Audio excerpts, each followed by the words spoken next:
ముందు ఆ దూడని వదిలి అది తన ఆకలి తీర్చుకునేంత తాగిన తరువాత మిగిలి ఉన్న పాలని మనం తీసుకోవచ్చు. అందుకే మన పెద్దలు ఈ సంస్కారాన్ని మనకి నేర్పించారు. ఎందుకంటే కొన్ని సమయాలలో తన దూడ చనిపోయింది అని ఆ ఆవుకి తెలిస్తే పాలు స్రవించడం ఆపేస్తుంది.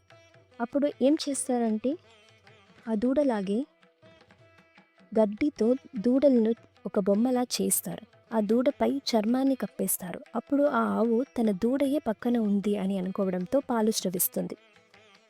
ఇది చాలా బాధాకరమైన ఒక విషయం అనే చెప్పాలి. అందుకే దూడతో ఉన్న ఆవు నుండి మాత్రమే పాలను పొందేవాడు మన కృష్ణుడు అని అమ్మవారు చెప్తున్నారు.